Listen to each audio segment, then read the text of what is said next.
तो हम उसके मंगल को शिफ्ट करके देखते हैं कि क्या ये पुलिस और आर्मी में जा सकता है।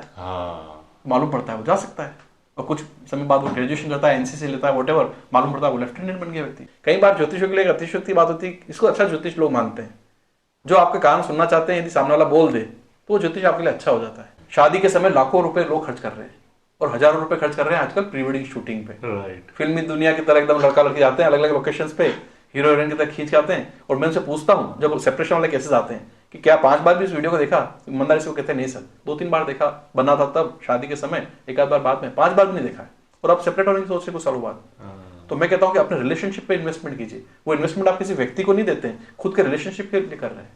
तो लोगों को अभी मैं अवेयरनेस दे रहा हूं कि बाहर के लिए जो आप चकाचौंध में हैं, किसी तरह के इन्वेस्टमेंट में हैं, आपको पहले अपने इनर वर्ल्ड को, माइंडसेट को ट्रेन करना पड़ेगा। जैसे कहते हैं कि सर हम आपसे पहले किसी ज्योतिष को दिखा के आए, उन्होंने बताया कि आपके तो ये 17 साल की महादशा ये बहुत खराब है, ये सब कुछ तहस नहस हो जाएगा, और आदमी लगभग गिरता पड़ता हुआ आता है मेरे पास। अब मेरी ड्यूटी होती है कि ज्योतिष तो अपने स्थान पे है, यदि किसी ने देखा है विद्वान व्यक्ति ने तो ठीक ही बताया होगा, लेकिन अभी 17 साल निकलवाने भी तो है उसको ठीक से, क्योंकि 17 साल के बाद खुशी आने वाली है उसके। तब मैं उनको फिर पॉजिटिविटी के आधार पर बताता हूँ, क्योंकि केवल एक महादशा के कंक्लूजन से आप एक निर्णय पर ना पहुंचे, उसके अंदर अंतरदशा भी आती है, प्रत्यंतर भी आते हैं। सालों से किसी की संतान नहीं हो रही थी, मेडिकली देवर फिट, वो सरप्राइज करते थे, डॉक्टर भी आश्चर्य कर रहे थे क्या प्रॉब्लम पता नहीं, चाइल्ड नहीं हो रहा है। वहां हमने एस्ट्रोलॉजी के हिसाब से उनके कैलकुलेशन करके देखा कि संतान का योग बनता है, इस पीरियड में बनता है। पास्ट जो बीत गया तो छोड़िए आप, अब फ्यूचर की बात कर रहे हो। कुछ रेमेडी सजेस्ट करते हैं क्योंकि जो प्लेनेट सपोर्ट नहीं कर रहे थे, और आश्चर्यजनक रूप से उसी पीरियड में वो खबर देते हैं कि सर संतान होगी, वो रेमेडी वगैरह की थी, सब इस तरह से। तो इसको आप कैसे एक्सप्लेन करेंगे? आप मेडिकल साइंस भी जवाब नहीं दे पा रहा है। और ये 2-4 साल की बात नहीं कर रहा हूँ, 8, 10, 12 साल और उससे अधिक के केसेस आए थे। तो रेमेडीज वर्क करती हैं। ग्रह अच्छा बैठा है तो बैठा है, यदि नहीं भी बैठा है तो आपको जो रेमेडी करते हैं उससे हम कोशिश करते हैं कि उसका नेगेटिव रिजल्ट थोड़ा सा काउंटर बैलेंस हो जाए, तो आपको पॉजिटिव रिजल्ट अपने आप दे देता है। मैंने पहला सेशन दिया, 7 दिन की टिप बताई, उस लेडी ने इंप्लीमेंट की। मैंने सेकंड सेशन लिया नेक्स्ट वीक, फिर 7 दिन उसने इंप्लीमेंट किया। सरप्राइजिंगली मात्र 2 सेशन एनएलपी से उस लेडी को जो हेल्थ इश्यूज थे, जो एक्सट्रीम थे, बिना दवाई के वो ठीक हो गए, जो साल भर से दवाई से नहीं हो रहे थे। किसान के परिवार के बच्चे के जन्म लेने के बाद उसकी कुंडली में ऐसा लगता है कि कोई एडमिनिस्ट्रेटिव योग बन रहे हैं, जैसे कि आईएएस, आईपीएस, आरएस, आरपीएस कुछ भी बन सकता है। तो लोग कहते हैं आप बिल्कुल बेकार बात कर रहे हैं, इनको तो खाने पीने की दिक्कत हो रही है, पढ़ाई क्या करेगा। लेकिन जब 20-25 साल का समय निकलता है, कैसे करवट लेता है समय। आप सभी का स्वागत सत्कार inside the business YouTube channel पर। एक बार फिर हम नॉलेज शेयरिंग वाला सेशन लेकर आए हैं। आज मेरे साथ एक बहुत बढ़िया, बहुत ऊंची शख्सियत है। इनके जब आप इंट्रो सुनेंगे, इनकी जब बातें आप सुनेंगे, ज्ञानवर्धक बातें हैं, आपकी जिंदगी में भी कुछ बदलाव ला सकती हैं। वो बातें बहुत पॉजिटिव बदलाव ला सकती हैं। सुनिएगा, बहुत मजा आने वाला है।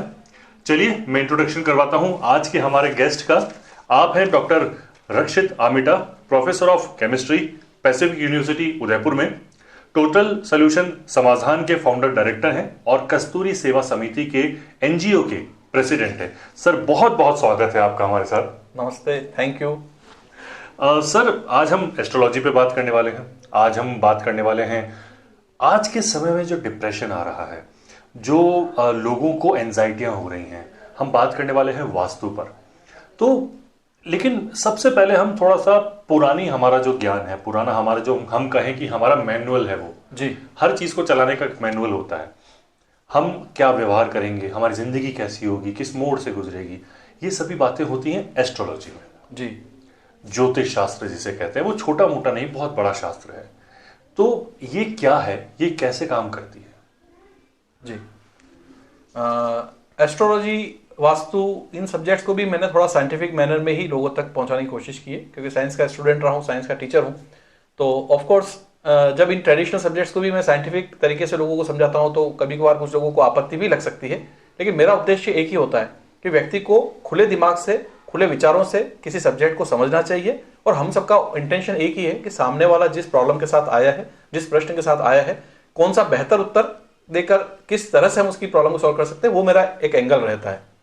तो ज्योतिष की बात करें तो ज्योतिष में अमूमन सभी को इतना बेसिक नॉलेज तो होता ही है कि जिस समय हम जन्म लेते हैं तो तारीख, समय और स्थान ये हमारी स्पेसिफिक है। तो दुनिया में 700-800 करोड़ लोग हैं, उसमें से आप एक यूनिक पर्सन बन जाते हैं जब आप किसी तारीख, समय और स्थान पर जन्म लेते हैं।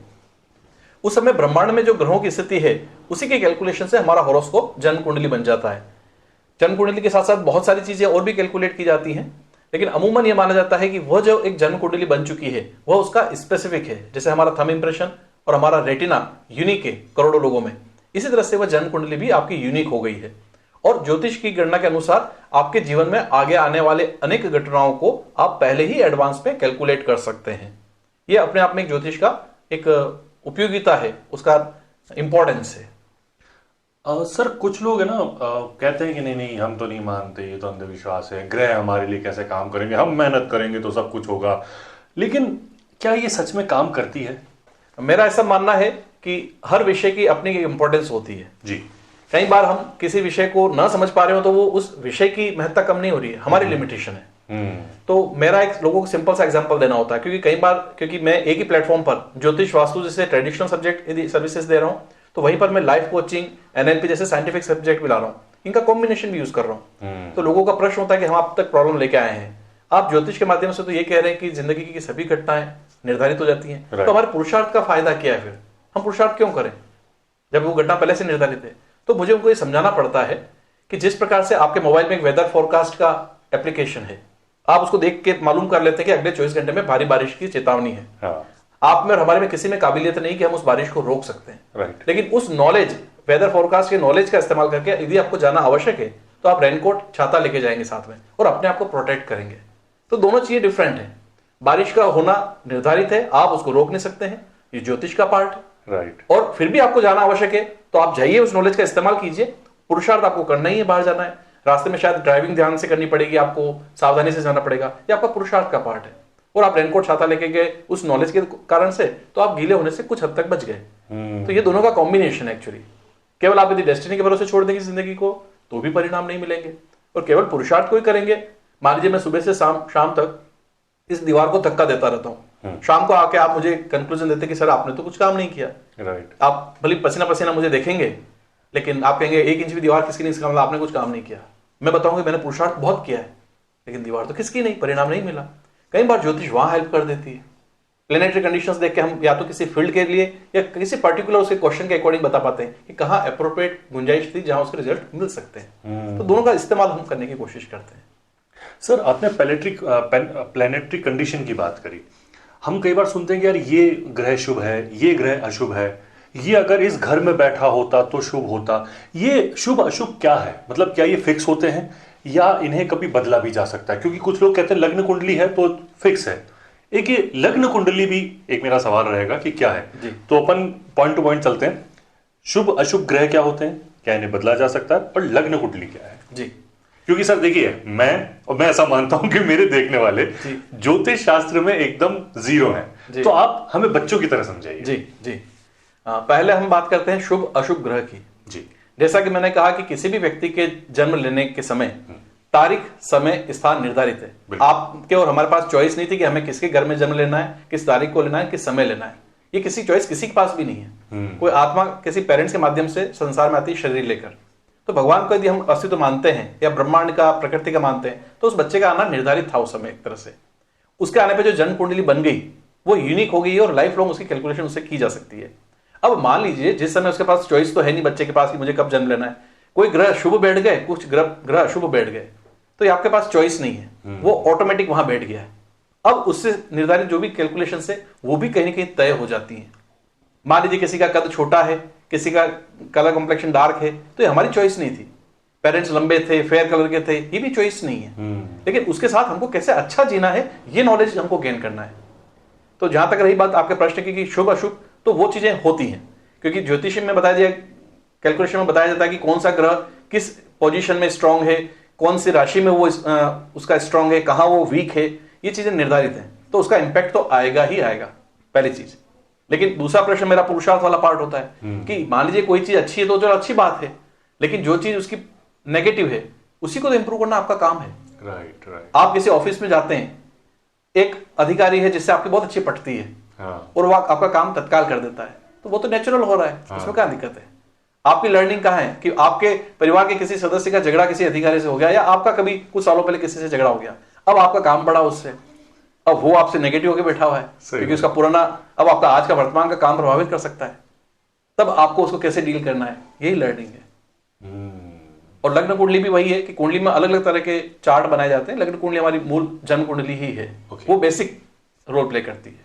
कि हम कैसे होंगे, हमारा स्वभाव क्या हाँ, होगा, हाँ, कद काठी क्या होगी, कद काठी क्या होगी, और भी जो कैलकुलेशन अलग अलग फील्ड में की जाती है। तो बेसिक जो है वो जन्म कुंडली ही है, लग्न कुंडली ही बेसिक मेन है, मेन पार्ट वही है। अच्छा सर, वो हमारा डीएनए है। वो हमारा डीएनए, हम किससे कैसे बने हैं। जी जी। सर यहाँ से ना एक सवाल मतलब आता है कि मान लीजिए एक ही समय पर एक ही शहर में एक ही हॉस्पिटल में सेम टाइम पे दो बच्चे जन्मे हैं, लेकिन एक बन जाता है बहुत अमीर जी एक हो जाता है कम अमीर। जी मैं गरीब नहीं कहूंगा, मैं कहूंगा कम अमीर। जी। तो ये बिल्कुल सब कुछ सेम है, फिर कैसे। हाँ, इसमें बहुत इंटरेस्टिंग चीज है कि कुंडली बनना उनकी कॉमन रही, लेकिन जहां से उनकी स्टार्टिंग हो रही है वो दोनों लेवल अलग हैं। मान लीजिए कोई बिजनेसमैन फैमिली में पैदा हुआ और वो पहले से करोड़पति है पैदा होने पर ही, अब उसको बड़े होने के बाद उसकी कुंडली यदि कहती है कि कुछ अच्छा बिजनेस करेगा वो, तो वो वहां से लेवल से स्टार्ट करेगा। लेकिन एक व्यक्ति है जो बहुत एवरेज फैमिली में था, बहुत अच्छी अर्निंग नहीं थी, उसके भी बिजनेस अच्छे करने के योग हैं, वो अपने फैमिली के उस रिलेटिव वे में अच्छा बिजनेस करेगा, लेकिन शायद इन दोनों को आप कंपेयर न कर पाए। ये कुछ ऐसा ही है जैसे दौड़ में 100x4 रिले होती है, तो जो लाइन में लोग खड़े रहते हैं, कोई आदमी यदि आपसे आगे दौड़ने वाला है और आप उससे ठीक कुछ 100 मीटर पीछे हैं, हाँ। आप दोनों की गति एक जैसी समान है, इंस्पाइट ऑफ दैट वो बीच का 100 मीटर का गैप हमेशा ही रहेगा। रहेगा ही रहेगा। तो कुंडली समान बनने पर भी हम किस परिवेश में जन्मे हैं वो बहुत महत्वपूर्ण रहता है। कई बार तो अमीर घर में पैदा होके भी कुंडली भी वो है, लेकिन जी। वो जो है वो सब कुछ खो देता है। जी। और एक कम अमीर परिवार में पैदा हुआ भी, जो आपने एक वर्ड यूज किया था पुरुषार्थ, जी, अपनी मेहनत से जी, वो बहुत एकदम निखर के बाहर आता है और बहुत हाँ। अपना नाम कमा लेता है। जैसे धीरू भाई अंबानी का हम जी। लाइव एग्जांपल लेते जी, हैं उनका ही। जी। सर ये 9 ग्रह है, फिर वो किस घर में बैठे हैं, किस तरह का परिणाम दे रहे हैं, उनका स्वभाव क्या है जी। ये इसके बारे में थोड़ा सा बताइए। जी, उससे पहले कि मैं आपके इस प्रश्न का जवाब दूं, आपकी पिछली बात में थोड़ा सा मैं एक ऐड करना चाह रहा था। हाँ। मैं लोगों को एस्ट्रोलॉजी और पुरुषार्थ, माइंडसेट, इमोशन हैंडलिंग, इन दोनों चीजों को साथ में सिखा रहा हूं। तो लोग कहते हैं आप इन दोनों चीजों को कैसे कंबाइन करते हैं, कैसे एक एग्जांपल से बताएं। हाँ। तो फॉर एग्जांपल आपकी गाड़ी बहुत एवरेज है, हाँ। मतलब खटारा तो नहीं कहूंगा लेकिन बहुत एवरेज है, हाँ। अच्छी स्थिति में नहीं, लेकिन बस काम चल रहा है, उसको आप 4 लेन पे 6 लेन पे जाके चलाइए, बिल्कुल बहुत अच्छे से चलाइए, स्मूथ, अच्छा। क्योंकि रोड बहुत अच्छी है। तो वो ऐसी स्थिति थी कि परिस्थितियां अच्छी हैं, व्यक्ति एवरेज है। वही इसका रिवर्स लीजिए, आपने नई शोरूम से गाड़ी उतारी, भले BMW लीजिए, कोई सी भी लीजिए महंगी, और बहुत ही उबड़ खाबड़ रास्ते पे ले जाइए उसको, अब अगले 1 घंटे में आपको लगने डाउट होने लगेगा कि मेरी गाड़ी में कुछ गड़बड़ है, क्योंकि बहुत देर से हम झटके खा रहे हैं। तो गाड़ी बहुत अच्छी, व्यक्ति की बहुत टैलेंटेड था, परिस्थितियां अनुकूल नहीं थी, तो परिणाम नहीं मिलता है। ये कई बार लोगों का प्रश्न होता है कि एवरेज आदमी एक्स्ट्रा ऑर्डिनरी काम कर जाता है, और कितनी बार एक एक्स्ट्रा ऑर्डिनरी आदमी एवरेज काम कर पाता है। तो कारण ये रहा कि उनका अपना टैलेंट अपने स्थान पर है, लेकिन जो सामने उसको समय मिल रहा है, टाइम मिल रहा है, वो बहुत इंपॉर्टेंट होता है। तो ये चीज भी एक साथ में रहती है। कोई ऐसी केस स्टडी आई आपके? कई आती हैं, मतलब कितनी बार तो ऐसे कहते हैं ना कि किसान के परिवार के बच्चे के जन्म लेने के बाद उसकी कुंडली में ऐसा लगता है कि कोई एडमिनिस्ट्रेटिव योग बन रहे हैं। हाँ। जैसे कि IAS, IPS, RS, RPS कुछ भी बन सकता है। तो लोग कहते हैं आप बिल्कुल बेकार बात कर रहे हैं, इनको तो खाने पीने की दिक्कत हो रही है, पढ़ाई क्या करेगा। हाँ। लेकिन जब 20-25 साल का समय निकलता है, कैसे करवट लेता है समय, वो व्यक्ति एडमिनिस्ट्रेटिव पोस्ट पे आके बैठा हुआ मिलता है। ऑन दी कॉन्ट्ररी कितने बार बिजनेसमैन लोग आते हैं, घर में बहुत पैसा है, बेटे के नाम से बिजनेस उतना सूट नहीं कर रहा है, वो मेरी कैलकुलेशन से जब मैं उन्हें बताता हूँ, मेरी बात नहीं मानते हैं, बड़े बड़े लोन ले लेते हैं, और कुछ महीनों बाद आके कहते हैं कि सारा लोन कहाँ हमारा बिगड़ गया, हम लोन यूटिलाइज ही नहीं कर पाए जिस काम के लिए लिया। तो वो भी चीजें मैंने होते हुए देखी हैं। तो चीजें रिजल्ट देती हैं। ऑफ कोर्स हर परिस्थिति में अपने नॉलेज का इस्तेमाल करके हमको आगे बढ़ते रहना है, बेटर रिजल्ट आना है, यही एस्पेक्ट मेरा रहता है। मैं चैलेंज किसी चीज को नहीं करता कभी। सर आपका बहुत बड़ा सब्जेक्ट है डिप्रेशन, एंजाइटी, माइंडसेट, तो इसको आप कैसे हैंडल करते हैं? क्या इसमें भी आप एस्ट्रोलॉजी की कुछ सहायता करते हैं? एक आपका ये अच्छा प्रश्न है, क्योंकि सालों से मैं ज्योतिष वास्तु तो करता रहा जी, लेकिन समय के साथ मुझे ये लगा कि कहीं कुछ डेफिशिएंसी भी है। कि साइंस का हूं तो दिमाग रिसर्च ओरिएंटेड घूमता रहता है। तो मुझे ये लगा कि जब कभी कभार कुछ क्लाइंट्स आते थे जो पूछते थे कि हमारे घर का सदस्य डिप्रेशन में है, आप इसको ज्योतिष के उपाय से बाहर निकालिए। ऑल्दो ज्योतिष में भी हम उसका ढूंढते हैं, ऑफकोर्स चंद्र है, राहु है, इनके कुछ कॉम्बिनेशन मिलते हैं। कुछ महादशा यदि नेगेटिव चल रही तो व्यक्ति को रिजल्ट नहीं मिलेंगे तो व्यक्ति डिप्रेशन में जाएगा। लेकिन मेरा ऐसा महसूस हुआ कि उन रेमेडीज से बहुत बड़े हद तक मैं उनको निकालने में सक्षम नहीं हो पा रहा था। तब मैंने जो life coaching, NLP, neuro linguistic programming, in scientific subjects को लर्न किया। अभी मैं एक कॉम्बिनेशन यूज करता हूं सबका, कि मुझे उस व्यक्ति को ज्यादा से ज्यादा फायदा पहुंचाना है। शायद ज्योतिष 10-20% हुआ तो अगले 30-40% में लाइफ कोचिंग से लूंगा, अगले 20-30% में एनएलपी से लूंगा, और वो 60 से 70% जब उसमें चेंजेस आएंगे तो ही कैन रिकॉग्नाइज कि मेरे को कुछ चेंजेस नजर आ रहे हैं। और एंग्जाइटी और डिप्रेशन की तो आपको मैं एक सत्य बात बताऊं जिसको हम लोग इग्नोर कर रहे हैं। मेडिकल रिपोर्ट्स भी ये कहती है कि वर्ल्ड वाइड मोर देन 50% लोग एंग्जाइटी और डिप्रेशन के इनिशियल सिम्टम्स में हैं। वो उसके साथ एक जद्दोजहद कर रहे होते हैं। जब तक वो उनके कंट्रोल में सिचुएशन है तब तक उनको लग रहा है कि लाइफ चल रही है, मन में फील करते हैं कि कुछ गड़बड़ चल रहा है, लेकिन वो प्रयास कर रहे हैं। फिर एक कुछ महीनों कुछ सालों बाद स्थिति आती है जब लगता है कि हाथ से रस्सी फिसल रही है, और तब वो सरेंडर हो जाते हैं। और घर के लोग फील करते हैं कि अभी एबनॉर्मल डेली रूटीन एक्टिविटी में आ गया व्यक्ति, इसको हेल्प चाहिए। तो मैं लोगों तक वही अवेयरनेस पहुंचा रहा हूं, समय रहते आप अवेयर हो जाइए, समय रहते सहायता लीजिए। सर आपने एक टर्म यहाँ पे यूज करी एनएलपी जी। ये एनएलपी क्या होता है? एनएलपी न्यूरो लिंग्विस्टिक प्रोग्रामिंग है। जैसे 3 तरह के हमारे मन बताए गए हैं, ब्रेन, माइंड, मन, कुछ भी कह सकते हैं। एक कॉन्शियस होता है जी, जिसमें हमारे 5 ज्ञानेंद्रियों से जो हम चीजें देख रहे हैं संसार की, वो आपके ब्रेन में जाके मेमोरी स्टोर हो रही है। ये कॉन्शियस है। लगता है कि इसका रोल बहुत है हमारी लाइफ में, लेकिन वास्तव में सबसे कम इंपॉर्टेंट यही है। अच्छा। एक होता है इसका बिल्कुल एक्सट्रीम अनकॉन्शियस, जिसमें व्यक्ति से कभी सर्जरी कराते हैं, एनेस्थीसिया में दे देते हैं, तो वो जिंदा तो होता है लेकिन बिल्कुल बेसुध पड़ा होता है, सर्जरी करो आराम से। राइट। और बीच का होता है सबकॉन्शियस, जो आपकी अर्ध निद्रा की अवस्था होती है, जहां आपको सोने से पहले की कुछ स्थिति होती है और जागने के बाद भी थोड़ी देर लगता है कि अभी मैं पूरा भी जागा नहीं हूं, पूरा सो भी नहीं रहा हूं, वो सबकॉन्शियस माइंड है। वो सबसे इंपॉर्टेंट है। अच्छा। तो न्यूरो लिंग्विस्टिक प्रोग्राम में इसी सबकॉन्शियस माइंड की एक्सरसाइज और एक्टिविटी के द्वारा हम रोल प्ले करते हैं। राइट। और बड़ा चमत्कारिक लगता है। कई बार लोग इसको हिप्नोसिस और पास्ट लाइफ रिग्रेशन थेरेपी से कोरिलेट करते हैं, लेकिन ये वैसा नहीं है। और कई बार तो ऐसे इश्यूज जिसको आप मेडिकली भी ठीक नहीं कर पा रहे, मतलब मेडिसिन की अपनी इंपॉर्टेंस है, आवश्यक है, लीजिए, लेकिन जब कभी हम लोगों को इन लाइफ कोचिंग और एनएलपी के सेशन से हेल्प करते हैं, लोग रिपोर्ट करते हैं कि सर मैं 10-12 साल से डिप्रेशन की दवाई खा रहा था, 24 घंटे बाद यदि दवाई ना लो तो मुझे बेचैनी होती है, सिम्टम्स आ जाते हैं, डॉक्टर भी बंद नहीं कर पा रहे हैं, और मेरी लाइफ में कुछ एबनॉर्मल होने लगा है। क्योंकि देखिए, आपको भी केमिकल ले रहे हैं मेडिसिन के रूप में, उसका साइड इफेक्ट तय होता है। तो व्यक्ति अपना ब्रेन पर, अपनी बॉडी पे कंट्रोल उतना नहीं कर पाता, उसके साइड इफेक्ट भी दिखने लगते हैं। लेकिन जब इन टेक्निक से हम उनको हेल्प करते हैं, केवल सेशन विदाउट मेडिसिन, कुछ दिनों बाद व्यक्ति कहता है सेशंस के बाद कि सर अभी मैंने 2-3 दिन से दवाई नहीं ली है, फिर भी मैं अच्छा महसूस कर रहा हूं, तब मैं कहता हूं कि आप डॉक्टर से कंसल्ट कीजिए, डोज कम करनी है, बंद करना है, जो भी है, फिर प्लान कीजिए आप। तो बहुत जबरदस्त मेरे को लगता है कि मैं हेल्प कर पा रहा हूं लोगों के। एलोपैथी में इलाज से ट्रीटमेंट नहीं हो पा रहे थे, ठीक नहीं हो पा रहे थे, तो मैं वहां उनको हेल्प कर पाया। डिप्रेशन, एंग्जाइटी है, रात को लोग सो नहीं पा रहे, इंसोम्निया की प्रॉब्लम है लोगों को, लोग लेकिन बताते नहीं, ओवर थिंकिंग है, एक बार चैन चल पड़ी थॉट प्रोसेस की, कट ही नहीं होती है, और दिन भर 24 घंटे हम वही सोचते रहते हैं।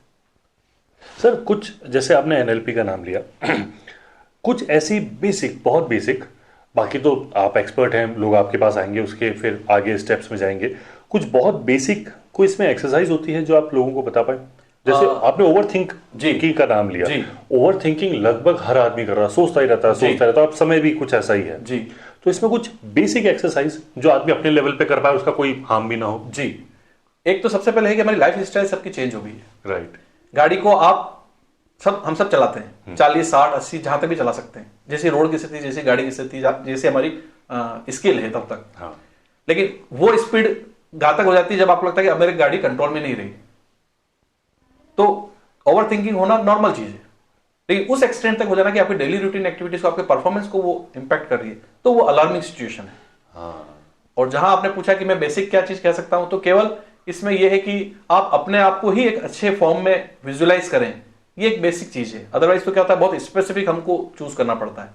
जैसे कई बार मैं लोगों को मजाक में कहता हूं कि किसी जो डॉक्टर सर्जरी करता है, कॉमन सर्जरी कर रहा है कोई सी भी, आप और यदि मैं उसके डॉक्टर के साथ खड़े हो जाएं और 10, 15, 20 ऑपरेशन देखेंगे, अच्छा ये कहते हैं अपेंडिक्स ऐसे किया जाता है, ये ऐसा किया जाता है, शायद 15-20 ऑपरेशन के बाद आप और हम भी कह सकते हैं कि यदि मुझे मौका मिले तो मैं भी कर सकता हूं ये, तो कट लगा के।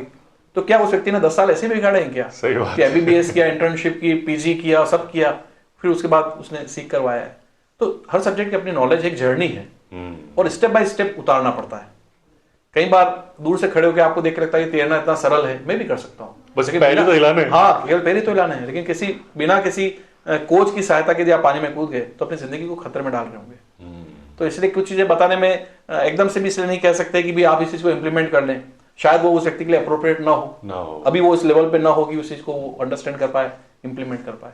सर मेरे हर पॉडकास्ट में मेरा जो गेस्ट होता है वो अपने सब्जेक्ट के लिए ये जरूर कहता है जी कि आप जो है ना, आप डॉक्टर नहीं बन सकते जी। आपने कहा मुझे बुखार हुआ, मैंने डिस्प्रिन ले ली जी लेकिन वो किस बीमारी की वजह से बुखार आ रहा है? Exactly. आपकी बॉडी आपको सिम्टम दे रही है कि भैया मैं सही नहीं हूं। ठीक बात है। आपने क्या 3 दिन वो ले ली दवाई बुखार की, फिर जी। आप कह रहे हो मैं तो ठीक ही नहीं हुआ, जी। फिर थक हार के आप डॉक्टर के पास जाते हो, कह रहे यार 100 रुपए की फीस देनी पड़ेगी। हाँ हाँ लेकिन वो उस बीमारी का एक्सपर्ट है, एग्जैक्टली वो आपकी बॉडी को सही कर सकता है। एग्जैक्टली। तो इसलिए एक्सपर्ट के पास जाना ही आखिरी और पहला सोल्यूशन मेरे ख्याल जी। से होना जी। चाहिए। तो ये जो एक बात है, आप सभी ध्यान भी रखिए, इनसाइड द बिजनेस के मेरे पेज को सब्सक्राइब भी करिए, और टोटल सोल्यूशन समाधान इसका फेसबुक, इंस्टाग्राम और वेबसाइट में सब नीचे डिस्क्रिप्शन में दे दूंगा, आप सर से कंसल्ट कर सकते हैं। जी सर। तो अभी आपने जो बात की इस बारे में मैं 2 बातें ऐड करना चाह रहा था। पहला, मैंने ये ऑब्जर्व किया है कि हम लोग पर्टिकुलरली इंडिया में हम एक्सटर्नल वर्ल्ड के लिए बहुत अवेयर है, इनर वर्ल्ड के लिए उतने अवेयर नहीं है। जबकि इंपॉर्टेंट ये है कि आपका इनर वर्ल्ड ही आपकी लाइफ को तय कर रहा है। बिल्कुल। कैसे? यदि हमारा गाड़ी पंचर है, घर के बाहर खड़ा हुआ गाड़ी पंचर है, तो क्या आप और हम यात्रा कर लेते हैं क्या? नहीं। भले पढ़ा लिखा हो चाहे ना पढ़ा लिखा हो, इतना अवेयर है कि पहले पंचर निकलवाना है फिर यात्रा करनी है, पहली चीज। दूसरा, क्या पंचर निकलाने के लिए आप किसी दर्जी के पास चले जाएंगे के पास? नहीं, वहां पे भी हम अवेयर है, पंचर वाले के पास ही जाना है। तो एक्सटर्नल वर्ल्ड के बारे में हम बहुत अवेयर है, लेकिन जब यहाँ कुछ प्रॉब्लम चल रही है तो उसको खुद के स्तर पर हैंडल करने की सोच रहे हैं। अपने मिलने वालों का बुला लेते हैं कि साहब वो सहायता करेंगे। मुझे बहुत दुख होता है जब आज लव मैरिज हो चाहे अरेंज मैरिज, कुछ सालों बाद बच्चे सेपरेट हो रहे हैं, और जब ये लोग आते हैं मुझ तक, तो मैं उनको ये बताता हूं कि आपको समय से सहायता लेनी चाहिए थी। अब वो लोग मेंटली प्रिपेयर हो चुके हैं, अब आप या तो समय ज्यादा लगेगा या नहीं हम जा पाएंगे। इनिशियली आप जैसे बीमारी पकड़ में आती है, आप इलाज लीजिए, ठीक हो सकता है। और इसी के तहत मैं लोगों को अपनी तरफ से वॉलंटियर, मेरी तरफ से गिफ्ट के रूप में 1 घंटा देता हूं मैं, कि आप आइए, आपकी कोई भी प्रॉब्लम है बिना हिचक मुझसे डिस्कस कीजिए। उसको मैं डिस्कवरी सेशन कहता हूं। अच्छा। उसमें मैं रूट कॉज पहुंचने की कोशिश करता हूं। थोड़ी देर पहले आपने कहा जैसे कि कितनी बार लोग अपने ही लेवल पे कोई दवाई लेते हैं, कुछ दिन बाद थकार कर उनको जाना ही पड़ता है डॉक्टर के पास। तो मैंने अपने ऑब्जर्वेशन और केसेस में ये पाया कि लोग साइड इफेक्ट पे अटके पड़े हुए हैं, उस साइड इफेक्ट को ही बहुत महत्वपूर्ण मान रहे हैं। और मैं उस 1 घंटे में डिस्कवरी करता हूं, रूट कॉज तक जाता हूं मैं, कि कांटा कहां लगा हुआ है। और जब मैं कांटे को निकालता हूं तो सब चीजें अपने आप धीरे धीरे ठीक हो जाती है। तो मैं लोगों को कहता हूं कि आप झिझक ना रखें, कोई भी प्रॉब्लम है आइए, 1 घंटा मैं अपना डिवोट कर रहा हूं लाइफ को आपके लिए। आपको समझ में आता है ठीक, नहीं आता है कोई बात नहीं, लेकिन मैं आपको इतना हेल्प तो कर सकता हूं कि यहां से थोड़ा रिलैक्स करके भेजूंगा, आपकी रूट कॉज पकड़ा के मैं आपको भेजूंगा। सही बात सर। बिना नाम लिए जी, एनएलपी की कोई केस स्टडी बताइए। एनएलपी का जो रिसेंट एक मेरा केस रहा, बहुत चैलेंजिंग रहा मेरे लिए। जी। एमपी से एक मतलब हस्बैंड ने मुझे अप्रोच किया, जी। और बहुत टिपिकल था। ऐसे तो केसेस बहुत सारे हो गए कि बच्चे टॉपर बच्चे एग्जाम में रह गए तो ट्रॉमा में चले गए, उनको निकाला, किसी को डिप्रेशन से निकाला, एंग्जाइटी से निकाला, रिलेशनशिप में हेल्प की। लेकिन एक केस जो भी आया रिसेंटली, लगभग 3 महीने की मेहनत के बाद सक्सेसफुली सॉल्व हुआ। एक बार लगा मुझे कि मुझे लेना चाहिए नहीं लेना चाहिए, लेकिन मैंने भगवान का नाम लेके लेते हैं, भगवान माध्यम बना रहे हैं, लेट अस सी। उस केस में रहा कि शादी को 2.5 साल हुए, 6 महीने सब कुछ ठीक चला, 6 महीने बाद कुछ मिसअंडरस्टैंडिंग स्टार्ट हुई, घर में कुछ गड़बड़ चालू हुई। वो लड़की धीरे धीरे करके डिप्रेशन में जाने लगी, और जरूर से ज्यादा डिप्रेशन में चली गई। अब उसको कुछ हेल्थ इश्यूज भी स्टार्ट हो गए। तो उनके हस्बैंड ने जो मुझे समझाया मेडिकली कि सर ये हम इलाज दे रहे हैं, एमपी में बेस्ट डॉक्टर हैं, साइकेट्रिस्ट का, सबकी दवाएं चल रही हैं, कोई रिजल्ट नहीं आ रहा है और स्थिति बिगड़ती जा रही है। वो कहने की वो सेपरेशन का सोचने लग गया कि मैं अब कंटिन्यू नहीं कर सकता इस स्थिति में। तो मैंने जैसे ही उनका पहला डिस्कवरी सेशन लिया, मैंने सारा केस स्टडी करके प्रायोरिटी तय की, रूट कोज देखा, फिर मैंने 3 स्टेजेस बनाई। सबसे पहले उस लेडी को हेल्थ इश्यू से मुझे हेल्प करनी है, फिर सेकंड उसको मुझे डिप्रेशन पे हेल्प करनी है, और तीसरा रिलेशनशिप पे आऊंगा। और ईश्वर की कृपा रही कि जब ऑनलाइन सेशन भी मैं देता हूं भारत भर में, विदेशों में लोगों को, तो लैपटॉप और मोबाइल पे लोग सोचते हैं सर ऐसा क्या आप दे देंगे जो दवाइयों से ठीक नहीं हो रहा है। हाँ। मैं कहता हूं कि मुझ पे ना सही, सिस्टम पे भरोसा रखें और थोड़ा पेशेंस रखें। मैंने पहला सेशन दिया, सप्ताह में 1 दिन 1 घंटे का सेशन होता है। मैंने पहला सेशन दिया, 7 दिन की टिप बताई, उस लेडी ने इंप्लीमेंट की। मैंने सेकंड सेशन लिया नेक्स्ट वीक, फिर 7 दिन उसने इंप्लीमेंट किया। सरप्राइजिंगली मात्र 2 सेशन एनएलपी से उस लेडी को जो हेल्थ इश्यूज थे, जो एक्सट्रीम थे, बिना दवाई के वो ठीक हो गए, जो साल भर से दवाई से नहीं हो रहे थे। तो उसके इन-लॉज और हस्बैंड सब आश्चर्य कर रहे थे, अरे सर ये कैसे हो गया। मैं कहा जस्ट वेट, अभी हमें यात्रा और करनी है। हाँ, अभी तो 2 ही सेशन हुए। 2 सेशन हुए। फिर मैंने उनको लाइफ कोचिंग के 6 से 8 सेशन दिए और स्टेप बाय स्टेप उनको निकाला डिप्रेशन से। ऑफकोर्स कई बार क्या होता है, लोगों को पेशेंस रखना होता है, तो कई बार उनको लगता था कि शायद कुछ फर्क पड़ रहा है, नहीं पड़ रहा, लेकिन मैं ऑब्जर्व कर लेता हूँ कि मैं एम्पैथी के थ्रू लोगों को रीड कर लेता हूँ कि लोगों के अंदर क्या चल रहा है, जो घर वाले भी नहीं कर पाते। वो लेडी डिप्रेशन से बाहर निकली। फिर मैंने लास्ट के 2 सेशन को हस्बैंड वाइफ को साथ लाकर रिलेशनशिप में दिए, और लगभग 12 सेशन के बाद सितंबर फर्स्ट वीक में दोनों साथ आए, and they were very thankful कि सर 70-80% चीजें रिजॉल्व हो चुकी हैं, हम लोग अब साथ मतलब मैरिड कपल के रूप में कंटिन्यू करेंगे। और मतलब काफी धन्यवाद दे रहे थे, तो मुझे भी खुशी हुई कि उनकी लाइफ में इस तरह का कंट्रीब्यूशन करने के लिए मैं एक माध्यम बना। कि ये तो मैंने रीड पहले ही सेशन में कर लिया था कि वो दोनों एक दूसरे के लिए बने हैं, इसलिए मुझे ये कंट्रीब्यूट करना आवश्यक लगा।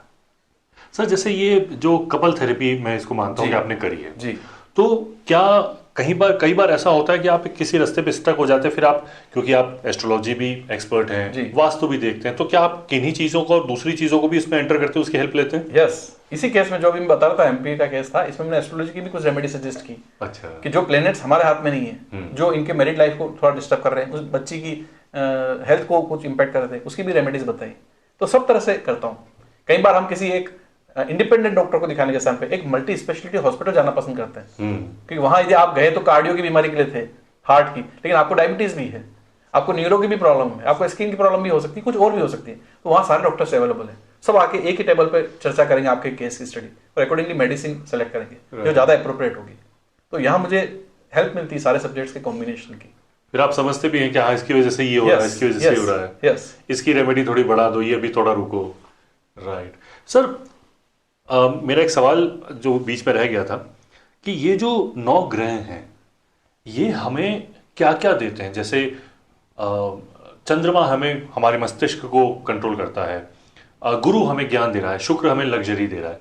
तो ये 9 ग्रह थोड़ा सा, क्योंकि मेरा जो सवाल था कि मेरे जो व्यूअर है मेरे ही तरह हैं, थोड़ा सा जीरो कम ही जानते हैं, तो उन्हें ये बताइए कि मेरा बेसिकली इस तरह के पॉडकास्ट का सर ये भी रहता है कि सही ज्ञान लोगों तक पहुंचे जी, क्योंकि गलत तो देने वाले हजारों हैं आज इंटरनेट की दुनिया में।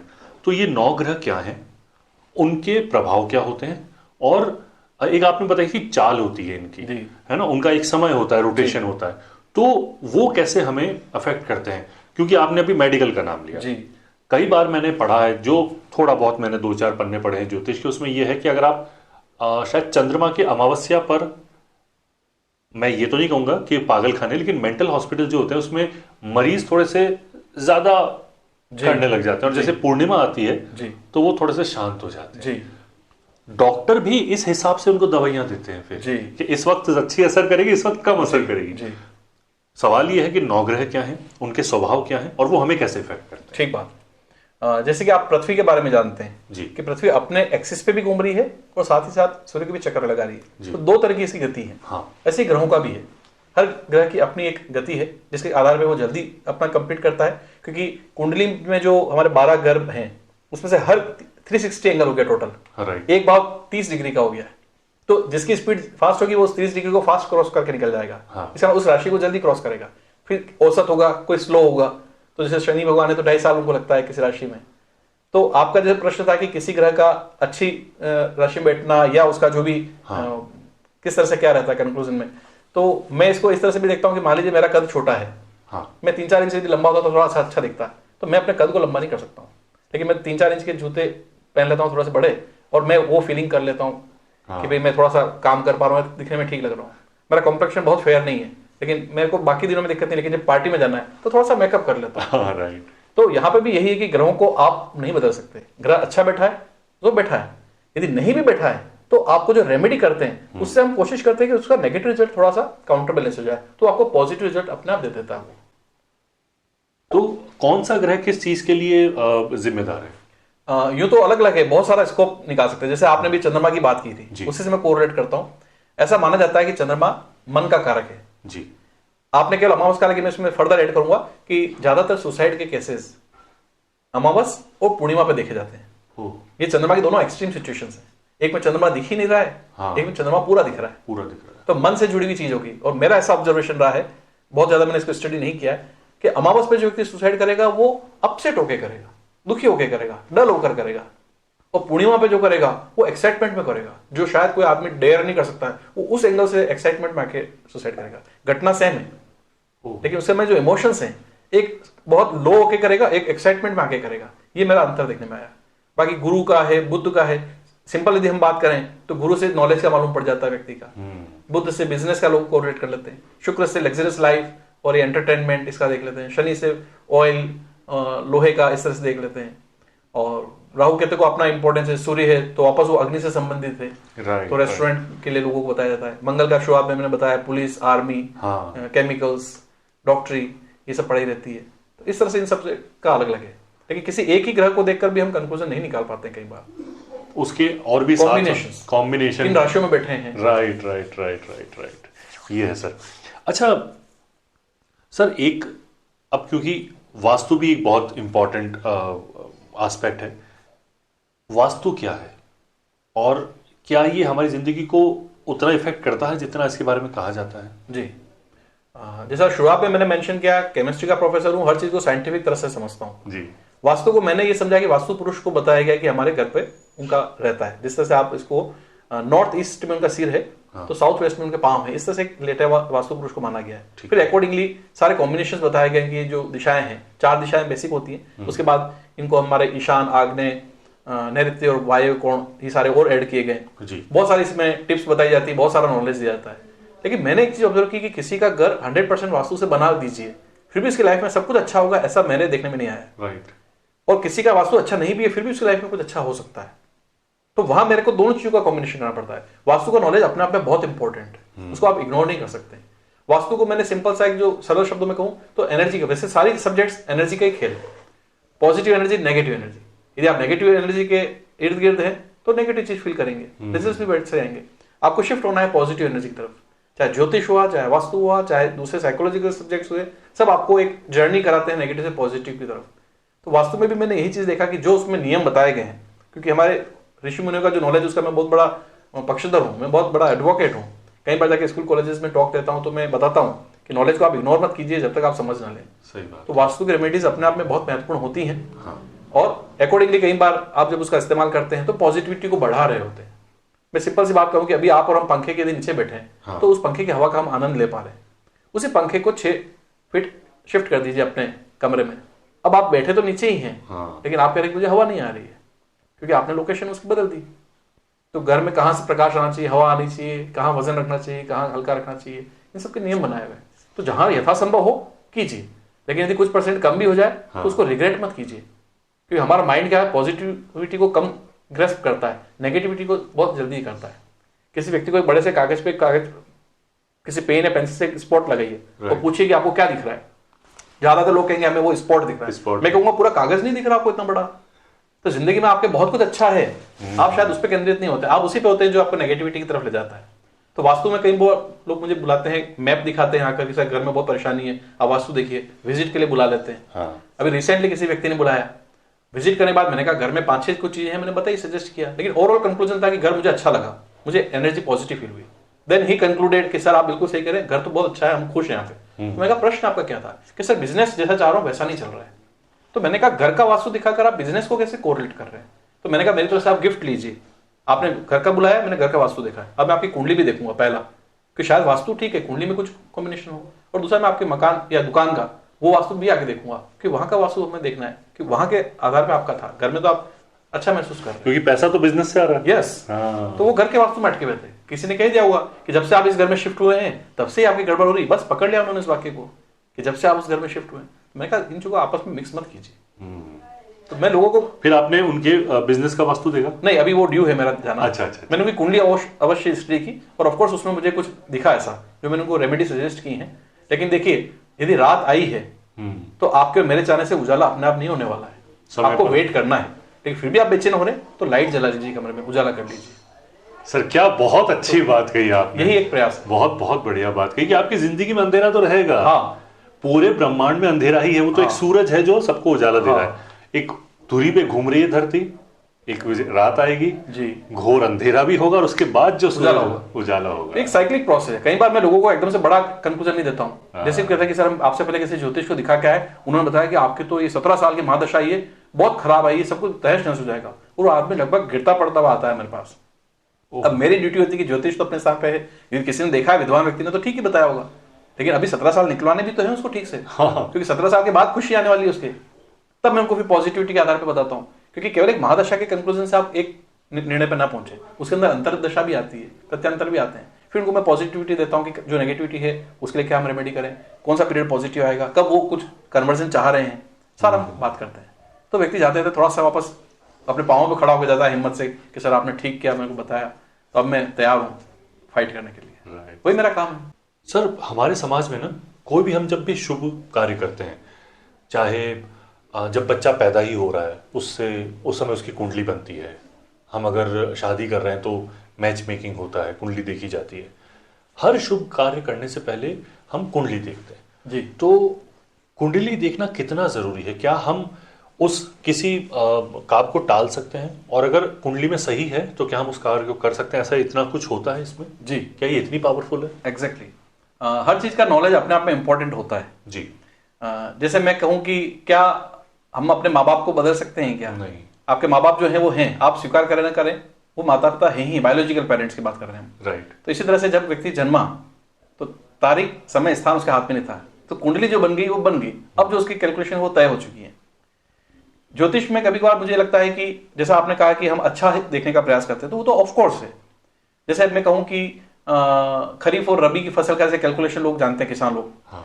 तो जून में जब मानसून आता है उससे पहले वो तैयारी कर लेते हैं, और मक्की जो होती है, मक्का, उसके बीज डालते हैं, और सितंबर अक्टूबर मक्का की फसल मार्केट में आ जाती है। राइट। उसके बाद दीपावली के बाद वो फिर जुताई करते हैं, फिर रबी की फसल के रूप में गेहूं की बुआई करते हैं। अब मैं कहूं कि इसी को आप एबनॉर्मल टाइम में मार्च के महीने में गेहूं की नहीं बो देते, यदि आप उसको प्रॉपर क्लाइमेट के अकॉर्डिंग, यदि ये सारा कैलकुलेटेड पार्ट है। हाँ। तो इसी तरह से ज्योतिष भी अपने आप में कैलकुलेटेड पार्ट है, जो हजारों साल पहले ऋषि मुनि कर चुके हैं। तो उन्होंने अपना कुछ नॉलेज दिया। आपकी 9 बजे की बस है तो आप 9 बजे जाएंगे तो मिलने की संभावना है, आप 8 बजे जाके बैठ जाइए, क्या फर्क पड़ता है? 1 घंटा वेट करना पड़ेगा, 9 बजे बस आएगी, आप टाइम से गए तो आपका कैलकुलेशन हो गई। हाँ। यहाँ कभी कभार थोड़ी डिफरेंस ऑफ ओपिनियन आ जाती है कि किसी नॉलेज को आप अपने ऊपर हावी तो होने दीजिए, हावी मतलब उसका हेल्प तो लीजिए, लेकिन इतना हावी मत होने दीजिए कि आप उससे संचालित होने लग जाए। ओके। मैंने बड़े बड़े ज्योतिषों के घर में, जब उन्होंने अपने बच्चों की अच्छी कुंडली मिलान की होगी, बहुत अच्छे से सब पूजा पाठ से कराया, क्योंकि वो खुद उस फील्ड से जुड़े हैं, हाँ। उनके डिवोर्स होते हुए देखे हैं। तो मेरे को एक प्रश्नवाचक लगता है कि ज्योतिष का इतना बड़ा जानकार है, मेरे से कई गुना में उनको मानता हूँ विद्वान हो सकते हैं वो। हाँ। प्रकांड विद्वान भी हैं, सब उन्होंने पूजा पाठ वगैरह सब अच्छा कराया, फिर परिणाम ठीक क्यों नहीं आया? तो मैंने कहा वो चीज एक अपना एक पार्ट है।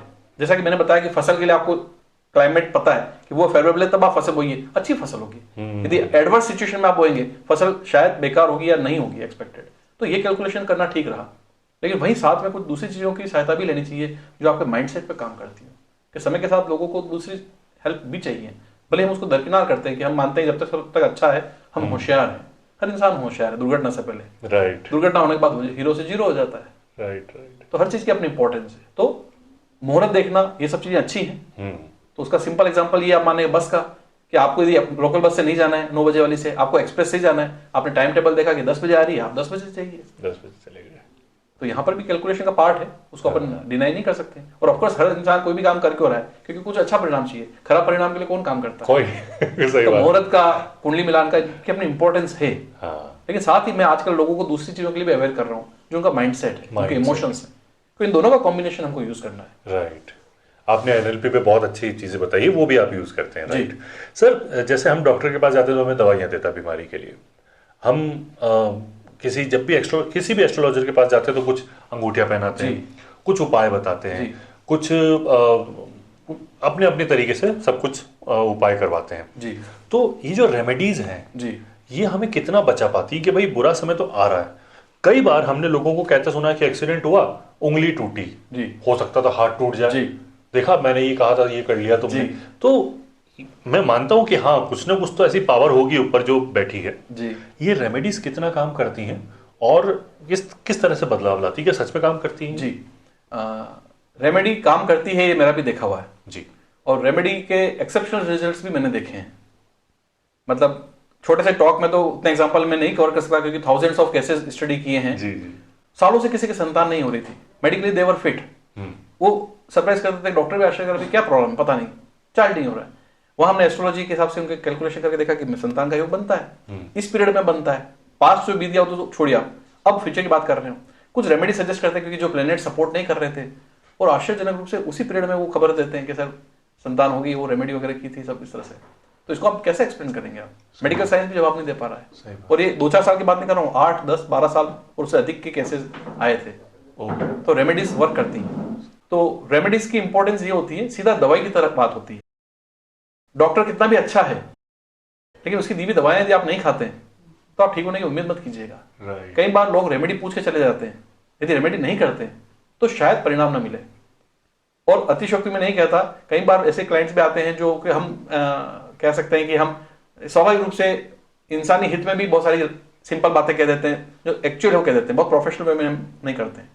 लोगों को संतुष्टि नहीं होती है, जो टीवी पे चैनल्स आते हैं इनके किसी प्रसिद्ध ज्योतिषों को दिखाने पहुंच जाते हैं, कुछ महीने बाद फिर आते हैं मिलने के लिए। तो मैं पूछता हूँ क्या बात हुई, अभी 6 महीने साल भर पहले तो आप आए थे कि सर आया था, आपने जो बातें बताई वो बिल्कुल अच्छी थी, रेमेडी बताई, कुछ काम भी कर रही थी, लेकिन मन नहीं माना। हमने वहां गए बड़े शहर में, वो बताते हैं कि 10 मिनट के भी उसने हजारों रुपए चार्जेस किए, इतने महंगे उपाय बताए जो वो कहते हैं अब हम बार बार नहीं कर सकते हैं। और उसमें उसने जो कॉमन बातें बताई कि जो बातें आपने बताई वही बातें उसने भी बताई। तो मैंने कहा तो नॉलेज है, 2+2 4 यदि मैं यहाँ बोल रहा हूँ तो आप पूरी दुनिया में घूम के आ जाइए, 2+2 4 ही होगा। कई बार लोग कुतर करते हैं कि ज्योतिषों में भी कोई डिफरेंस आते हैं, वो एक बहुत अलग पार्ट है क्योंकि उसकी डेप्थ होती है नॉलेज की। यूं तो आप कुतर करना चाहें तो MBBS और MD और MS करने के बाद डॉक्टर्स के भी एक से ठीक नहीं हो रहे हैं, दूसरे डॉक्टर से आप ठीक हो जाते हैं, इसको आप चैलेंज कीजिए ना। तो वहां नहीं करेंगे हम, तो ज्योतिष को अंधविश्वास करके हम डिस्कस करते हैं। तो वहां मेरा ये देखने में आया कि मैंने कहा ठीक बात है, कैलकुलेशन जो मेरी है वही व्यक्ति की रहेगी, उसके बाद आप महंगी रेमेडी आप नहीं कर पा रहे इसलिए वापस आए। तो मेरी कोशिश होती है कि मैं लोगों को सिंपल रेमेडी सजेस्ट करता हूँ, बहुत सिंपल, ताकि लोग डेली रूटीन लाइफ में करें और उनको ज्यादा उसमें भी उलझे ना रहे। वरना जरूर से ज्यादा जब रेमेडी सजेस्ट की जाती है तो लोग दिन भर उसी बारे में सोचते रहते हैं। तो मैं चाहता हूँ कि वो वहां न रहे, उसी से निकले वहां से। राइट। सर अभी आपने कहा कि टीवी में बड़े बड़े ज्योतिष देख लिए, यहाँ से एक सवाल, मतलब आजकल तो क्योंकि इंटरनेट का जमाना है, इंस्टाग्राम, यूट्यूब, हर जगह ना रील स्क्रॉल करते रहते हैं और दुनिया भर के एस्ट्रोलॉजर जी, मतलब 2-2 4-4 किताबें पढ़ के खुद को, क्योंकि एस्ट्रोलॉजी मैं जितना जानता हूँ इतना गहरा सब्जेक्ट है जी, आप उसमें रोज नई किताब पढ़िए, रोज नए ज्ञान लीजिए जी। लोग 4 किताबें पढ़ के एस्ट्रोलॉजर बन जाते हैं, अपनी रील बनाते हैं, लोग उसको फॉलो करते हैं और उनका कुछ ना कुछ उल्टा होता होगा जी। तो इस पे आपका क्या इस पे नजरिया, आप क्या कहना चाहेंगे? जी, इसमें मेरी 2 चीजें माननी है। पहला कि हर सब्जेक्ट अपने आप में महासागर जैसा होता है। राइट। यदि ज्योतिष की भी बात करें तो महासागर है, आप पूरी जिंदगी तैरते ही रहिए, आप कभी उसका अंत नहीं पाएंगे। तो इसी प्रकार से ज्योतिष का भी मैं खुद मानता हूं कि यदि मेरे से बहुत बड़े बड़े विद्वान लोग मार्केट में हो सकते हैं, और कई बार क्लाइंट्स कहते हैं कि सर वहां काम नहीं हुआ, आपसे मिले तो हमारा काम हो गया। क्योंकि मेरा डायग्नोस करने का एक तरीका है। कई बार हम अपने शहर के लिए सुनते हैं कि बहुत अच्छा विद्वान डॉक्टर भी है, उसका इलाज नहीं हो रहा, लेकिन बाहर किसी दूसरे शहर का नाम लेकर लोग बताते हैं वहां गए और हमारा इलाज लग गया। अंतर क्या था कि आपका डायग्नोस करने की बात है। प्रॉब्लम आपके पास नॉलेज बहुत है, लेकिन जब तक आप सामने वाले की प्रॉब्लम को ना समझें, कई बार ज्योतिषों के लिए अतिशयोक्ति बात होती है, इसको अच्छा ज्योतिष लोग मानते हैं। जो आपके कान सुनना चाहते हैं यदि सामने वाला बोल दे तो वो ज्योतिष आपके लिए अच्छा हो जाता है। या जो आप चाह रहे हैं जिंदगी में, मालूम पड़ रहा है कि आदमी एकदम से परिणाम अच्छा नहीं मिलने वाला है, लेकिन आपको सपने दिखाई दिए जाएंगे, भाई ये उपाय कर लीजिए आपको चमत्कार हो जाएगा, जिंदगी बदल जाएगी, व्यक्ति उसको फॉलो करने लग जाएगा, उसके पीछे पड़ जाएगा। और वहीं यदि आप उसको सच बता दें कि नहीं अभी आप थोड़ा स्ट्रगल करना पड़ेगा, इस समय आएगा, तो आपकी बात उसको पसंद नहीं आएगी, जबकि वो सत्य है।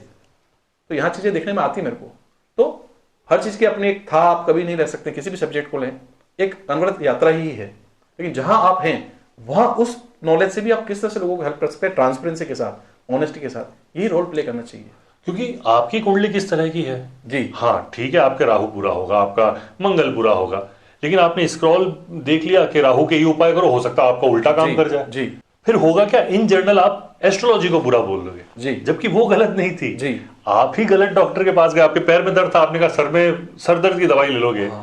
तो इस पे करना चाहिए इंस्टाग्राम और ऑनलाइन देखकर, या नहीं करना चाहिए, या फिजिकली या ऑनलाइन एक्सपर्ट से मिलना चाहिए? देखिए किसी भी व्यक्ति के जानकार से मिलने की अपनी महत्ता है जी। दुर्भाग्य यह है कि लोग आजकल ऑनलाइन ज्ञान को लेकर ही अपना इलाज खुद कर रहे हैं। हाँ। तो यहाँ दोनों चीज मैं सेपरेट करके बताता हूँ। व्यक्ति को बुखार आता है, हाँ। वो सीजनल बुखार भी हो सकता है, मलेरिया के कारण से भी हो सकता है, उसको डेंगू भी हो सकता है, उसको टाइफाइड भी हो सकता है। हाँ।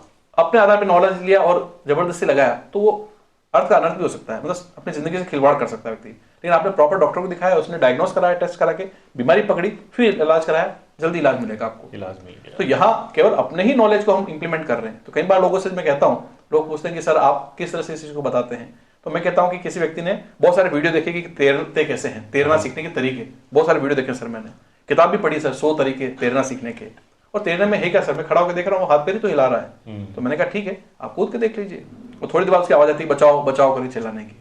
तो मैं कहता हूँ कि जो स्विमिंग पूल के या तालाब के किनारे जो कोच बैठा है उसकी अपनी इंपॉर्टेंस है। सही बात। वो आपके साथ पानी में उतरता है और आपको अपने हाथों पर लेकर उस सेफ्टी के साथ तैरना सिखाता है कुछ दिनों में, जो शायद आप अपनी जिंदगी से हाथ धो बैठते यदि गलती करते तो। सही। तो हर चीज का अपना एक एक्सपर्ट की इंपॉर्टेंस है, लेनी चाहिए सहायता। सर एस्ट्रोलॉजी से हटके एक सवाल है रिलेशनशिप पर। जी। आज के समय में रिलेशनशिप कहाँ जा रहे हैं, उसके बेटरमेंट के लिए हम क्या कर सकते हैं? क्योंकि आज हम देख रहे हैं कि जिस तरह से इंस्टाग्राम पर 1-1 मिनट की 2-2 मिनट की रील बनती है, उसी तरह की जिंदगी भी हो गई है। जी, तू पसंद नहीं आया तू चला, तू पसंद नहीं आया तो कोई और सही रील बात, देख सही ली। बात, सही बात। तो इसमें हम अपने रिलेशनशिप के बेटरमेंट के लिए क्या करें? कई बार अब देखिए रिलेशनशिप ऐसा है कि मैं थोड़ा कम हो जाऊं, ठीक है भाई तू बढ़ जा, तू थोड़ा कम हो गया मैं बढ़ गया, तो ऐसे एक पटरी पे चलती है। जी, तो इस पे आपके क्या व्यूज हैं? हाँ, अमूमन मेरा एक बात कहनी होती है कि लोग और परिस्थिति कभी आपके नियंत्रण में नहीं होते हैं, और जिंदगी भर इंसान इसी प्रयास को करता रहता है कि वो उनको बदल देगा ताकि खुद अच्छा महसूस करे, और वो निराश ही होने वाला है। तो वहां मुझे लोगों को सिखाना पड़ता है कि आप अपने आप को ऐसा बदलें कि लोग और परिस्थिति चाहे जैसे भी हों आप ठीक महसूस कर सकें। रिलेशनशिप आज का बहुत बड़ा इशू है, लोगों को पता नहीं है, दिख रहा है समाज में लेकिन स्वीकार नहीं कर रहे। एक समय था जब हमारे माता पिता बिना देखे भी शादी कर लेते थे, पूरी लाइफ लॉन्ग उन्होंने साथ में अच्छे से प्रेम से बिता ली। आज लड़का लड़की अरेंज छोड़ो, लव मैरिज भी कर रहे हैं, और 2-3 साल बाद डायलॉग बोलते हैं कि हम तो एक दूसरे के लिए बने ही नहीं है। कई बार बड़े बड़े लोग भी आते हैं जो 15-20 साल की शादी की बात करें, सर हम एक दूसरे के लिए नहीं बने, ऐसा महसूस होता है। तो मैं उनको वो जो टिप्स देता हूँ कि वापस आप रिलेशनशिप कैसे डेवलप करें। तो रिलेशनशिप का इशू ऐसा आज के समय में समाज में हो गया है, आप पहचान नहीं सकते कि किसके मन में क्या इमोशन चल रहे हैं। पेरेंट्स आते हैं बच्चे को लेकर कि बच्चे का कुछ समय से एबनॉर्मल बिहेवियर दिख रहा है, और अमूमन मोस्ट ऑफ द पेरेंट्स ये शिकायत आज की तारीख में कर रहे हैं कि बच्चा कहना नहीं मानता है, गुस्सा करता है, सामने बोलता है, पढ़ाई नहीं कर रहा है, कमरे में बंद रहता है, सोशल मीडिया मोबाइल पे ज्यादा लगा रहता है, डेली लाइफ उसकी डिस्टर्ब हो चुकी है, यही मानते हैं। लेकिन इन सम ऑफ द केसेस जब बच्चे को मैं अलग से सेशन लेके उसकी डिस्कवरी करता हूँ, उसको रिपोर्ट पढ़ाता हूँ उसकी, तो बच्चे कुछ केसेस में कहते हैं कि वो सुसाइडल स्टेज में होते हैं, जिसको मैं डायग्नोस कर लेता हूँ। पेरेंट्स को पास वाले कमरे में पता भी नहीं कि बच्चा ये सोच रहा है, क्योंकि रातों रात का डेवलपमेंट नहीं होता है, ऐसा ही महीनों का होता है, सालों का होता है। बच्चे छोड़ो बड़ों में भी होता है। कई बार कहते हैं कि हमारे मिलने वाले से 20 मिनट पहले बात की थी हमने फोन पे, एकदम से 20 मिनट बाद उसने ऐसा कर लिया, क्योंकि महीनों का डेवलपमेंट है, उसने शेयर नहीं किया, उसको हेल्प नहीं मिली, नहीं निकल पाया। और अतिशयोक्ति में नहीं कहता, जैसा मैंने शुरुआत में भी कहा कि हम एक्सटर्नल वर्ल्ड के लिए बहुत अवेयर हैं, इनर वर्ल्ड के लिए कम है। शादी के समय लाखों रुपए लोग खर्च कर रहे हैं और हजारों रुपए खर्च कर रहे हैं आजकल प्री वेडिंग शूटिंग पे। फिल्मी दुनिया की तरह एकदम लड़का लड़की जाते हैं अलग अलग लोकेशंस पे, हीरो हीरोइन की तरह खींच के आते हैं। और मैं उनसे पूछता हूँ जब सेपरेशन वाले केसेस आते हैं कि क्या 5 बार भी इस वीडियो को देखा, ईमानदारी से वो कहते हैं नहीं सर 2-3 बार देखा, बना था तब शादी के समय, एक आध बार बाद में, 5 बार भी नहीं देखा है, और आप सेपरेट होने की सोच से कुछ सालों बाद। तो मैं कहता हूं कि अपने रिलेशनशिप पे इन्वेस्टमेंट कीजिए। वो इन्वेस्टमेंट आप किसी व्यक्ति को नहीं देते हैं, खुद के रिलेशनशिप के लिए कर रहे हैं।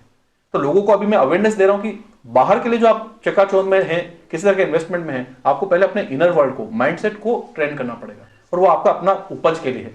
आप एक बीज को मिट्टी में डालते समय ये नहीं सोचते कि बीज आपने खो दिया है, वो बीज आपका इन्वेस्टमेंट है, क्योंकि वो गेहूं का बीज जब बाद में पौधा बनेगा, सैकड़ों की संख्या में अपनी बालियां आएंगी, उसमें गेहूं के बीज आएंगे, वो मल्टीपल होकर आएगा। तो लोगों को अभी ये अवेयरनेस नहीं है, और ये बहुत दुखद स्थिति है, इसीलिए लोग प्रॉब्लम फेस कर रहे हैं। नर्सरी से लेकर कॉलेज तक की पढ़ाई पर हजारों खर्च कर देते हैं, और हर व्यक्ति को कलेक्टर नहीं बन रहा, हर व्यक्ति डॉक्टर और IIT में नहीं जा रहा है, लेकिन फिर भी वहां कर रहे हैं क्योंकि एक ट्रैक है। तो एक आपको स्किल डेवलपमेंट, अपनी बेटर लाइफ कैसे जी सकते हैं, इन लर्निंग को भी लेनी चाहिए लोगों को। तो रिलेशनशिप बहुत बड़ा इशू है, और लोगों को टाइमली इसके लिए हेल्प लेनी चाहिए। कई बार मैं कहता हूं कि जो पुराने समय में कहा जाता था ना कि बाढ़ आने से पहले बांध बांधने की महत्ता है, बाढ़ आने के बाद नहीं। तो कोई नुकसान आप पा लें उससे पहले आप हेल्प लीजिए ना। और मैं तो प्रत्यक्ष रूप से कई केसेस में ये देखता हूं कि जब लोग आते हैं जिसने टाइमली हेल्प ली, ऐसा नहीं कि हम ही कुछ करने वाले हैं, उस सिस्टम की अपनी इंपॉर्टेंस है, हमारी अपनी स्किल है निकालने की, लेकिन जिसने हेल्प ली वो निकल गया और वापस नॉर्मल ट्रैक पे आ गया। जैसा मैंने भी आपको एग्जांपल में बताया था हस्बैंड वाइफ का। और वहीं कुछ लोग कहते हैं हम सोच के बताते हैं हमने डिसीजन नहीं लिया है, कुछ समय बाद बताते हैं कि दे लॉस्ट समथिंग।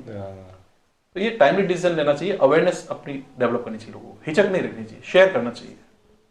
लोग क्या कहेंगे, ये लोगों की बड़ी खराब आदत है, अंदर जो चल रहा है उसको लोगों से शेयर नहीं करते हैं कि लोग क्या कहेंगे। घर वाले भी छुपाते हैं और बात मिलते हैं, बिगड़ जाती है।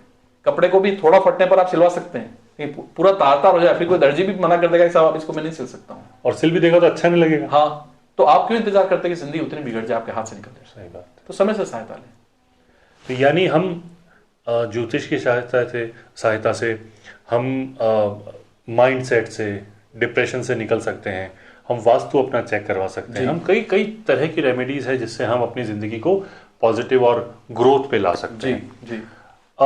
एक छोटा सा सवाल है सर, चलते चलते कई बार मुझे बुरा भी लगता है उस चीज़ के लिए। हमारे राजस्थान में, मैं किसी पे उंगली नहीं उठा रहा, लेकिन हमारे राजस्थान में एक शहर है कोटा जी, बड़े बड़े कोचिंग क्लासेस वहाँ हैं। हम देखते हैं कि कोई ना कोई बच्चा वहाँ पे कुछ गलत कर ही लेता है जी। आए दिन अखबारों में है। तो एक तो सोसाइटी का प्रेशर है, दूसरा, क्या अगर उन्होंने सही समय पे जान लिया होता कि उनका बच्चा मेडिकल या इंजीनियरिंग में नहीं जाएगा, हो सकता है वो एडमिनिस्ट्रेशन में जाना चाहे, आईएएस की कोचिंग में जाना चाहे, हो सकता है वो बहुत इतना बड़ा फिल्म मेकर बन जाए या इतना बड़ा गिटारिस्ट बन जाए या कुछ भी ऑटोमोबाइल के सेक्टर में चला जाए, लेकिन जबरदस्ती उसे वहां धकेलते हैं। जी। तो ये सब भी, आप काम क्या करेंगे, पैसे किससे कमाएंगे, ये सब भी हमारी कुंडली में लिखा होता है। जी, निश्चित रूप से। लेकिन मैं यदि ये कहूंगा तो लोग इसको नकारात्मक लेंगे कि यदि केवल कुंडली के आधार पर ही प्रोफेशन डिसाइड करना है तो मैं उसको एकदम से उतना जस्टिफाई नहीं करूंगा। उसका नॉलेज का अवश्य गाइडेंस लीजिए, हाँ। लेकिन अपना विवेक का इस्तेमाल भी कीजिए। वो भी करें। आप उस फील्ड में धक्का बच्चे को दे रहे हैं जिसमें उसकी रुचि ही नहीं है, तो उसका कॉम्बिनेशन ढूंढना पड़ता है, क्योंकि कॉम्बिनेशन आपस में एक ब्रांचेस की तरह होता है, शायद यहाँ नहीं, यहाँ यहाँ यहाँ ऐसा करके। मान मेडिकल मंगल का किसी ने देख के किया कि साल उसको तो मेडिकल में जाने की योग है। हाँ। बच्चे को 2-3 साल से लगाए हुए हैं, बच्चा फेल हुए जा रहा है, डिप्रेशन में आ गया, कुछ गड़बड़ कर सकता है। वही मान लीजिए हमारे को कॉम्बिनेशन से मालूम पड़ता है कि बच्चा तो डायनामिक है, बहुत ब्रेव है और उसका अलग तरह का कुछ एंगल है, तो हम उसके मंगल को शिफ्ट करके देखते हैं कि क्या ये पुलिस और आर्मी में जा सकता है। हाँ। मालूम पड़ता है वो जा सकता है, और कुछ समय बाद वो ग्रेजुएशन करता है, एनसीसी लेता है, वॉटेवर, मालूम पड़ता है वो लेफ्टिनेंट बन गया व्यक्ति, क्योंकि वो पढ़ाई में तो बहुत अच्छा नहीं था। सर, मंगल क्योंकि बहादुर है जी, थोड़ा सा अग्रेसिव है, इसलिए वो पुलिस आर्मी जी, या फिर इस तरह से जी, इसके प्रोफेशन होते हैं।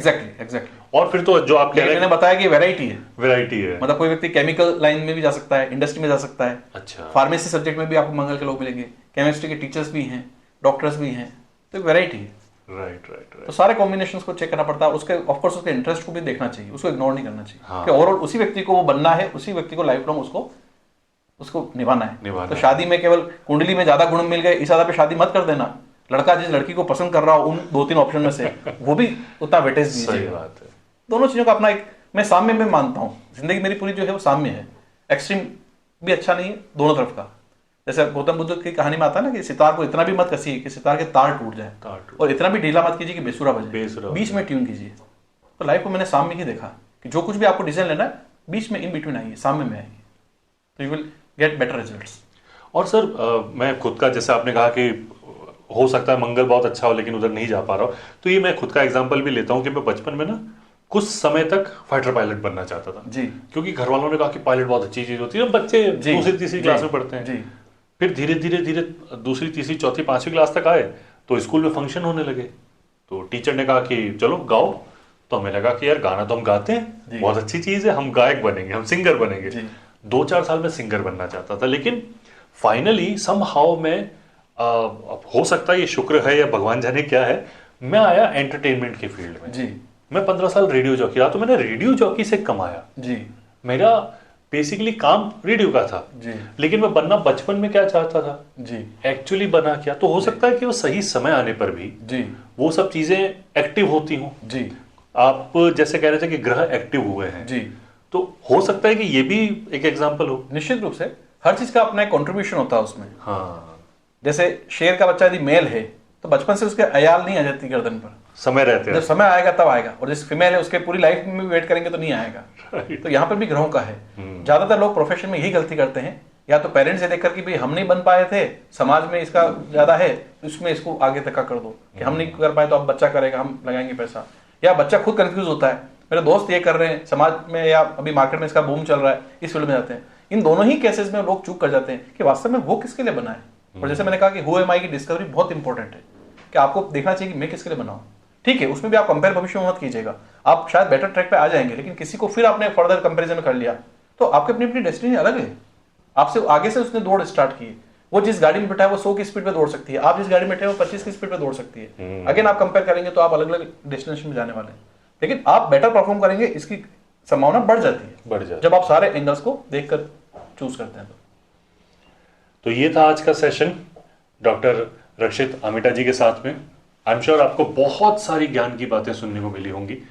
फर्दर कुछ जानना चाहते हैं, जैसा कि बात भी हुई थी कि सिर्फ एक्सपर्ट के पास जाइए, 15 सेकंड 30 सेकंड की रील देखकर या गूगल पर कुछ पढ़ के कुछ भी इंप्लीमेंट मत कीजिए। जिंदगी का डीएनए फिक्स है, लेकिन उसे रेमेडीज से, कुछ अच्छी चीजों से सीख किया जा सकता है। बात करिए, परेशान मत होते रहिए। ये सारी बातें आज इस सेशन में हुई थी, इस पॉडकास्ट में हुई थी। इसी तरह के और पॉडकास्ट देखने के लिए इनसाइड द बिजनेस का ये यूट्यूब चैनल जरूर सब्सक्राइब करिए। टोटल समाधान सॉल्यूशन का वेबसाइट, इंस्टाग्राम, फेसबुक, ये सारे लिंक आपको नीचे डिस्क्रिप्शन में मिल जाएंगे। आप सर से कांटेक्ट कर सकते हैं, बात कर सकते हैं, ऑनलाइन ऑफलाइन जैसे भी आप फील बेटर करें। तो इसी तरह की पॉडकास्ट के लिए आते रहिए, देखते रहिए। सर, आपके समय के लिए, इस ज्ञान के लिए, इस बातों के लिए, नॉलेज शेयरिंग के लिए बहुत बहुत धन्यवाद। Thank you very much. मैं आपको अपनी तरफ से आभार व्यक्त करना चाहूंगा। कई बार हम ये किसी नॉलेज के साथ बैठे हैं, लेकिन यदि वो लोगों के लाइफ में कंट्रीब्यूट नहीं कर पा रहे हैं, वैल्यूएशन नहीं कर पा रहे हैं, तो मैं अपने आप को सीमित मानता हूँ। तो ऐसे में आप माध्यम बनते हैं जो लोगों तक हमारी बात पहुंचाने के लिए हमें प्लेटफॉर्म देते हैं। ऑफ कोर्स एक निर्धारित समय में संभव नहीं हो पाता है कि हम बहुत कुछ दे पाएं, लेकिन फिर भी मेरी एक लगातार है कि एक जो अलग जगाना कह दें, ललक जगाना कह दें, अवेयरनेस लाना कह दें, वही मैं प्रयास करता हूँ। और एक चिंगारी किसी के अंदर यदि सुलगा दी मैंने पॉजिटिविटी की, तो अपने आप वो बाद में ग्रो करेगी चीज। और ये प्रयास है, तो इसके लिए आपका धन्यवाद। Thank you sir. हम नहीं जानते कि कौन ये वीडियो देख के कहीं परेशान हो और आपसे मिलने और उसकी जिंदगी में पॉजिटिविटी आ जाए। ज्यादातर केसेस में मेरे साथ यही होता है। मेरे मिलने वालों से मुझे उतना फीडबैक नहीं मिलता जितना थर्ड पर्सन से मिलता है। Right. उनका यही कहना होता है कि सर आप और मैं परिचित नहीं है, हाँ। लेकिन आपके किसी मिलने वाले के माध्यम से या कहीं सोशल मीडिया पे किसी तरह से एक इनडायरेक्ट वे में आपके बारे में मालूम पड़ा। चाहे तो कभी कभार हमारी पोस्ट से भी लोगों को रिजल्ट मिल जाते हैं, और कई बार उनको प्रॉब्लम ज्यादा होती है, मिलते हैं, सेशंस लेते हैं, तो मैं मानता हूँ ये डेस्टिनी है। राइट। कि ईश्वर की इच्छा थी, उसकी डेस्टिनी थी, हमारा मिलना हुआ। और ऐसा कहीं मैं कोई दावा नहीं करता कि कई बार लोग कहते हैं तो खुशी होती है कि सर हम जगह जगह धक्के खा के आए हैं। मतलब अतिशुक्ति में कोई 100 कहता है, कोई 1000 जगह नाम लेता है, जब उसका काम हो जाता है। तो मैंने कहा मेरा केवल एक मात्र है, मैं साइंटिफिक वे में इसको स्टडी करता हूँ, इसलिए मैं थोड़ा सा कॉन्फिडेंट हो जाता हूँ कि मैं रिजल्ट ला पाऊंगा। नहीं ला पाता हूँ शुरुआत में, डिस्कस सेशन में भी मना करता हूँ। कुछ केसेस में हम भी नहीं कर पाते हैं, जो जन्मजात किसी की कोई प्रॉब्लम हो या कोई ऐसी जिसमें हम हेल्प ना कर सकें, कोई डिफॉर्मेशन हो कुछ हेल्थ में या कुछ इस तरह के बॉडी में। बाकी ईश्वर की कृपा से ज्यादातर केसेस में हम हेल्प करने की स्थिति में होते हैं, तो उसको चैलेंज के रूप में लेते हैं। बहुत बहुत धन्यवाद sir. Thank you very much. Thank you very much.